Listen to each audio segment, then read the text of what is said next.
C'est vrai que c'est une expérience unique que tout le monde souhaiterait partager. Retour en Égypte, cette fois-ci on est bien en Égypte et on va parler d'un musée qui a inauguré, qui a ouvert ses portes au public. Il s'agit du musée Zafaran. Alors c'est vrai que c'est un nom qu'on n'entend pas souvent.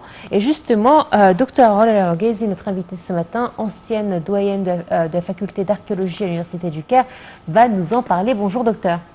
Bonjour. Alors, c'est vrai que ce musée, on le découvre, personnellement, je le découvre et je découvre encore plus qu'il fait partie de tout un palais qui est présent ici au Caire, qui porte le même nom que le musée, le palais Zafaran. Donc, pouvez-vous nous parler d'abord de l'histoire de ce palais? Bonjour. Premièrement, ce palais, le palais Zafaran, ou bien on peut l'appeler comme les Français le disent, du safran. Le palais Safran, c'est un palais du temps du Yezdi Ismail Pacha et qui est maintenant à l'intérieur de l'université Ain Shams. Il fait partie des locaux de l'université Ain Shams. Certainement, c'est intéressant que le fait qu'un musée antique aussi, un musée qui a sa renommée, qu'un bâtiment qui a sa renommée, comme le palais Zafaran, contienne un musée qui a tous les objets, des objets de toutes les périodes antiques, depuis la 19e dynastie jusqu'aux époques coptes et islamiques. C'est certainement quelque chose d'important pour le tourisme, et non seulement pour le tourisme, mais aussi pour les étudiants de l'université de Ain Shams, parce qu'ils auront l'occasion de visiter le musée qui est tout près d'eux et qui fait partie de leur université. Les objets certainement intéressants, comme une façade d'une porte d'une chapelle du temps de Ramsès IX, un sarcophage anthropoïde en bois qui est couvert d'inscriptions et de scènes religieuses pour protéger le mort dans l'autre monde, une statue en bronze de Imhotep, le physicien et l'architecte qui a construit la pyramide du roi Joseph de la 3e dynastie. C'est une statue qui remonte à la 26e dynastie et non pas à la 3e dynastie. Oui. Donc, ce qui prouve que Imhotep était encore déifié au temps de cette dynastie, la 26e, et jusqu'à la fin de l'époque pharaonique. Docteur Rola, bonjour. Bonjour. Lors de l'inauguration du musée Al-Zafaran, le ministre du Tourisme et des Antiquités a indiqué que la visite de ce musée ne sera pas limitée aux étudiants de l'université Ain Shams, mais les chercheurs et universitaires de diverses universités égyptiennes seront également autorisés à le visiter. Comment voyez-vous cela et est-ce que les pièces qui sont hébergées au sein de ce musée sont vraiment d'une valeur estimable pour être sujet de telles recherches? Oui, certainement. Le fait qu'il soit à l'intérieur de l'université, comme je vous ai dit, ça permet aux étudiants de visiter et certainement la visite sera aussi pour tous les étudiants des autres universités, l'université du Caire, de toutes les universités, auront le droit d'aller visiter ou bien auront la permission d'aller visiter ce musée parce que oui, c'est un musée d'antiquité qui intéresse tous ceux tous les étudiants des universités et des facultés d'archéologie. Il n'est pas ouvert aux touristes ou aux Égyptiens qui ne sont pas aux chercheurs. Je suppose qu'avec un permis, ou bien, il faudrait que tout le peuple égyptien, que tout le monde puisse le visiter. Ouais. C'est certain. Je suppose que ça, c'est dans le plan des visites. Alors moi, j'ai une question qui m'intrigue. D'où vient le nom du palais? Est-ce que c'est par sa couleur qui ressemble au safran? En vérité, je n'ai pas, je n'ai pas de réponse à ça, mais il est connu de ce nom-là et depuis très longtemps, je ne sais pas l'histoire, le début. Oui, parce que c'est vrai qu'il intrigue, parce qu'il ne porte pas le nom du constructeur. Ouais. Et peut-être qu'effectivement, autrefois, on s'amusait à appeler les palais avec leurs couleurs ou avec leurs caractéristiques. Peut-être c'est la couleur des salles intérieures, je ne sais vraiment pas. Alors, vous nous avez parlé justement de l'importance de ces pièces qui sont diverses et de ces chercheurs.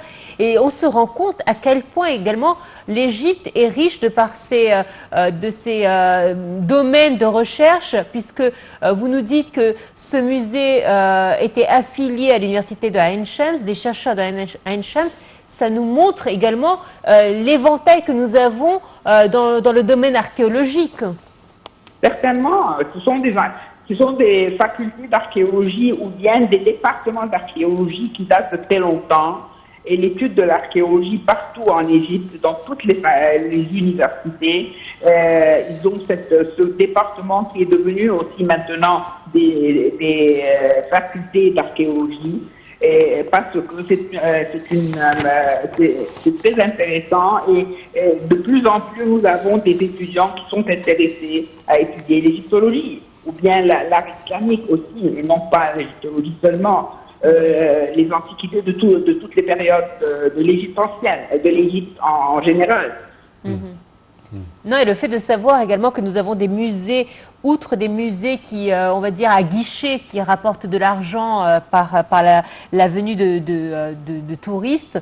Là, c'est un musée éducatif qui est dédié à la science archéologique. Et ça encore, c'est très important car ça nous permet de développer le domaine archéologique et de développer ces métiers en Égypte. Oui, certainement, vous savez aussi, la faculté d'archéologie de l'Université du Caire a un musée aussi des antiquités égyptiennes et un musée islamique, parce que c'est éducatif pour les étudiants. Et aussi, l'université même, dans sa nouvelle bibliothèque centrale, a un très intéressant musée qui a été inauguré il y a peut-être